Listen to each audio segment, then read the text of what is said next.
Hey guys, welcome to my channel, Graciously Growing, and welcome to Vlogmas day number 19. And today is the letter S, and we are going to, well, not we, I am going to be sharing with you my collection of snake plants, succulents, and one or two of my Scindapusus. Never can pronounce that word right. I have a few of them all around the house, and so I'm not going to show you all of them. However, I do think one could be a silvery and Scindapusus, where the other one is not. But I'm going to share that with you. So I hope you enjoy this video, and let's get going. So I'm going to start with my snake plants. And let's start with this one. Ooh, I almost poked myself in the eye, you guys. This one will poke you in the eye if you're not careful. This is a very fast growing snake plant. I really don't know what type it is. I got it from the grocery store, and it's just been growing like crazy. And I actually have this one. Let me show you. I think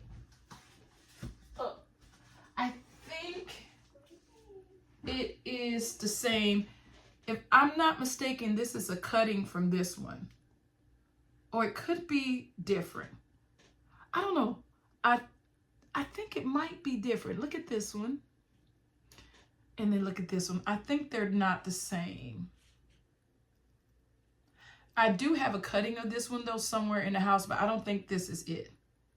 But yeah, this particular one hangs out by my fireplace. And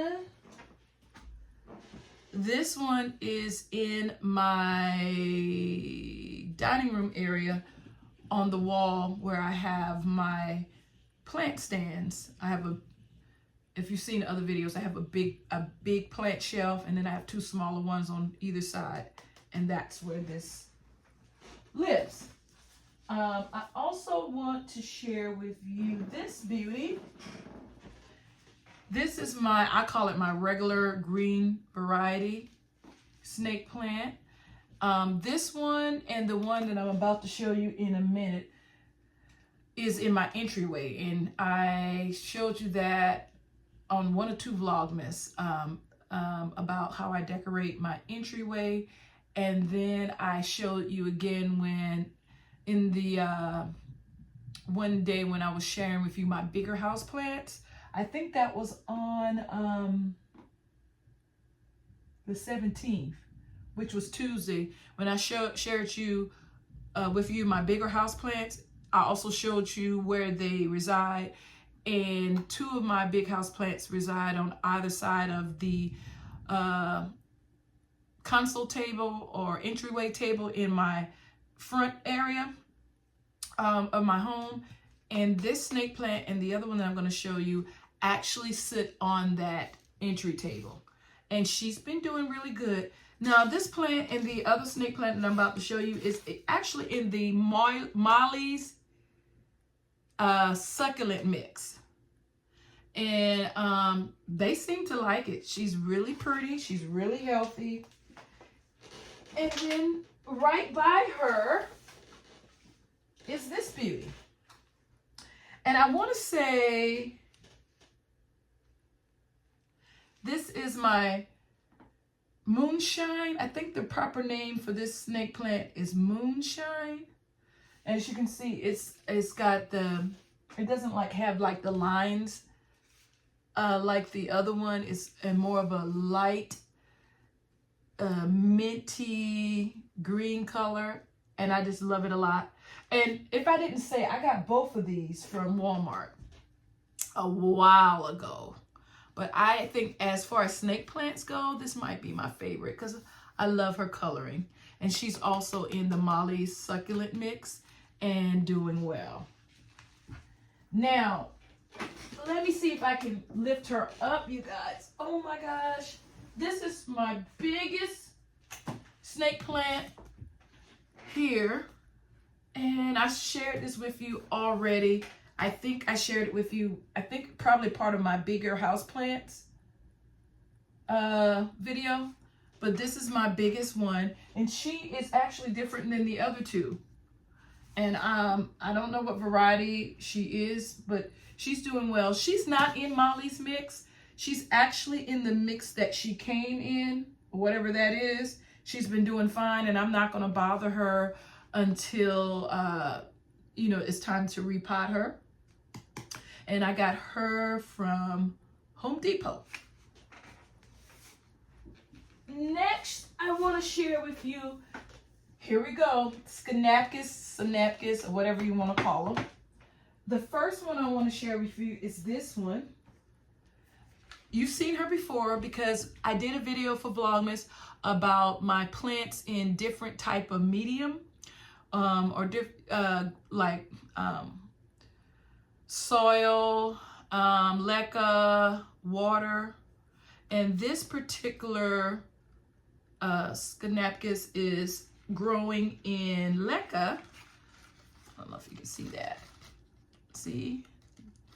And the setup I have is I have the water like right here, and then I have her in this kind of cover pot, which has the slits, as you can see, and look at how healthy the roots are. And what I do once a week when I water is I take her at the sink and I wet the leca, let all of that water drain, but I make sure I give it a good drench. I let it drain, and then I make sure that any remaining water doesn't come past this line. And she's been growing like crazy. Look at her. She's beautiful. This is the newest leaf right here. This is a new leaf right here. So yeah, very successfully growing this particular plant in leca. Then I want to show you this one. I think this is a Siberian, and I could be wrong, but she's growing. Look at her. She's really getting along, and she's nice and full on the top. And oh, I have a tag in here. Well, this tag is wrong because it says it's a satin pothos. Oops. I do not think this is a satin pothos. I just spilled dirt everywhere, you guys. But this is what it says.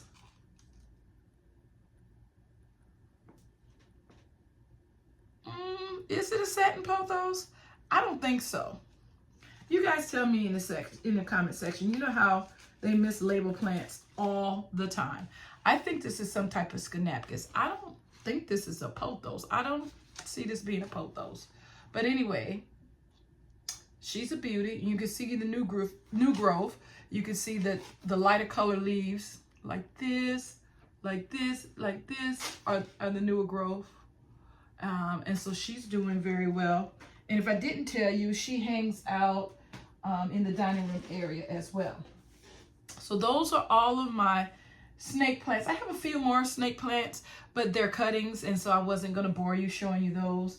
And I think I have one or two more like Scapus around as well, but no different than what I've showed you. But I want to end this video showing you my 3 one and only succulents that are doing very well. I actually got these from Home Depot a while ago, and they're still alive. And what I do with them, I just really leave them alone and water them not often at all. And this is called a Scindapusus Lilac Mist.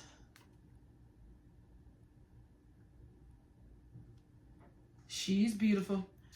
And I dropped her, you guys, like a week ago, and I was so upset, but she looks like she's doing well. I picked her up, put her back in the soil, and so far, so good. She does have a little ball area right here where when I dropped her, these fell off. But other than that, she's doing well. And I have this one.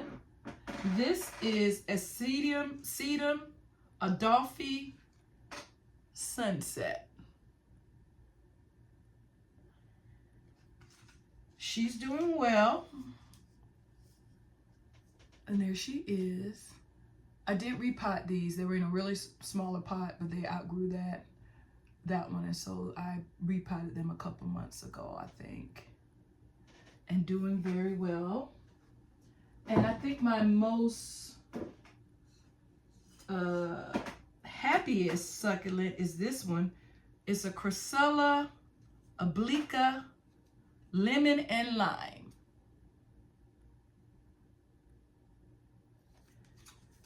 She is doing, let me see if I can get this back in without messing with the, look at her. I love the variegation on this one. Look at that.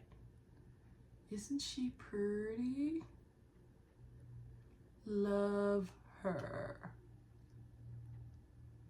Absolutely gorgeous.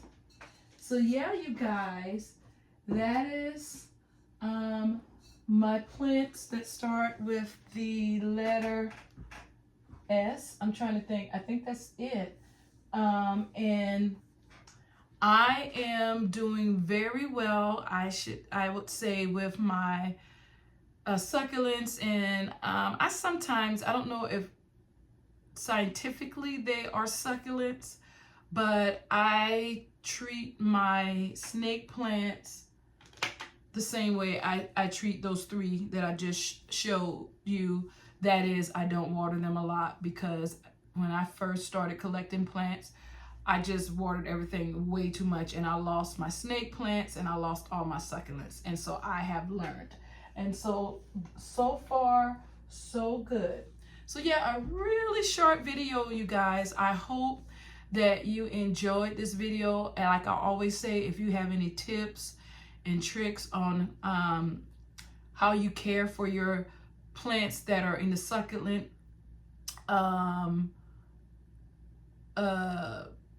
like that, your plants that you consider succulents, or they act kind of like succulents, those type of plants, you know, the ones that don't need a lot of water.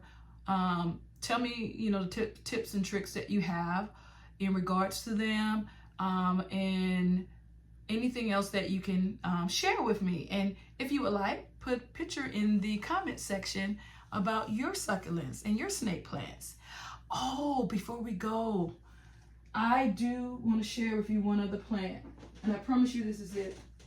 I have a lot of these around the house, you guys, but it is an S, spider plant. I think I have one or two in every room, because they just give you babies, and I just take the babies, and they're so easy to propagate. I mean, you stick them in soil, you stick them in water, and I would say 9.5, 10 of the time they grow. So this particular one is growing in water. You can see that it's beginning to have roots come out. And it's the same way with that Scapus. I keep the water right here. Actually, no, I don't. That's not true, because this is not leca. So I don't keep any water in the bottom of this. This is just a nice cover pot, but this is in soil. So my bad. I don't keep any excess water. I only do that with my plants that are in leca. So yeah, like I said, I think I have a spider plant like almost in every area of my house. I do have a big spider plant that just started going downhill, and I'm cutting it back and starting over. I don't know what's going on. I'm going to take it out of its pot, and I'm going to try to figure out what in the world, you know, is the problem with it. But it was just getting big and just beautiful and had babies everywhere. And then one day I looked and it just started declining. And you know, if you collect plants, sometimes that happens, and you have to figure out, Did I overwater it? Did I underwater it? If it's pets, is it the change of season? Is it humidity? Is it a lack of light? It could be so many things that cause a plant that just was doing well and to all of a sudden just start going downhill. But yeah, I'm gonna try to figure that out and try to grow that plant back to its former glory. But yeah, you guys, that's the end of today's video. Like I said, a very short video. And like I always say, you guys, be blessed. So you guys, I know I said I was done, but I forgot to put in this footage of my favorite Scindapusus that hangs out in my dining room. And as you can see, it's wrapped around this plant shelf right here. And so I'm not able to move it. That's why I just put in the footage of this plant. But it is my favorite and it is a beauty. Until next time, you guys, be blessed.